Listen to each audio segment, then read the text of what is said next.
Assalamualaikum warahmatullahi wabarakatuh. Shalom, Om Swastiastu, Namo Buddhaya, salam kebajikan. Selamat malam. Nama saya Syarif Nurul Umam. Saya dari Ilmu Pemerintahan kelas 2A dari Fakultas FISIP. Di sini saya akan menjelaskan tentang liberalisme dan komunisme yang saya ketahui.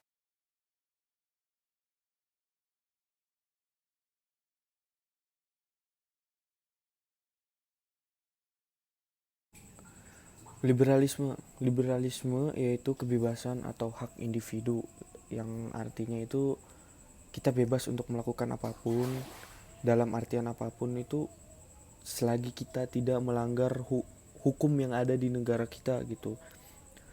Terus kita juga bisa eh, kayak memiliki konsep seperti ini, konsep seperti itu. Contohnya kayak liberalisme itu kebebasan ya kan. Jadi kayak misalkan kita kita mempelajari tentang komunisme misalkan. Kita boleh mempelajari tentang komunisme, kita kita jalankan gitu di dalam kehidupan sehari-hari kita gitu. Tetapi kalau kita melihat, contohnya kalau misalkan kita ngelihat teman kita tidak sependapat dengan kita, nah kita itu tidak boleh untuk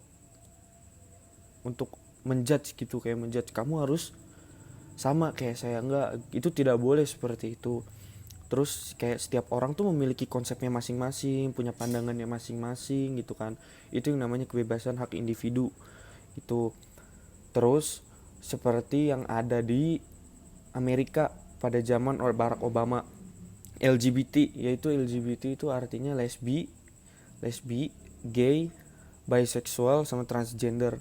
Nah, itu terjadi karena memang diperbolehkan oleh Barack Obama. Selanjutnya saya menjelaskan tentang sosialisme dan komunisme. Jadi, sosialisme dan komunisme itu tidak jauh ya, tidak jauh, hampir sama. Jadi yang saya dapatkan, sosialisme atau komunisme itu tuh yang menurut pandangan saya ya.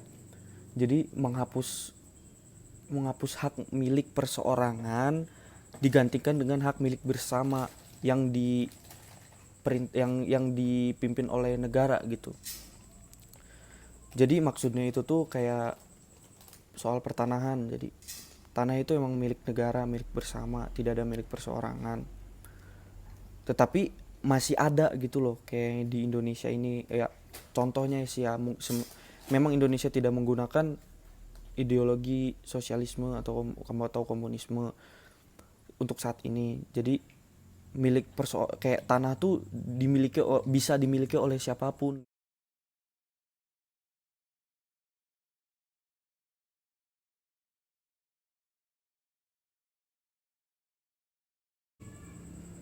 Jadi sosialisme atau komunisme itu mengajarkan kita tidak adanya kesenjangan sosial gitu. Kayak kita semua sama, gak ada yang dibedakan, kita sama-sama manusia, sama-sama makan nasi. Toh kenapa masih ada yang diinjak-injak?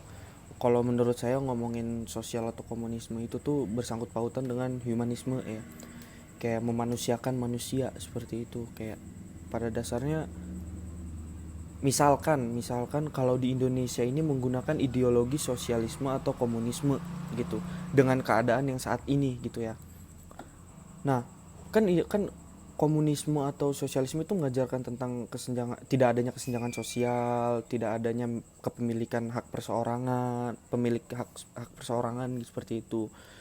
Untuk melihat Indonesia saat ini masih banyak sekali gitu, kayak contohnya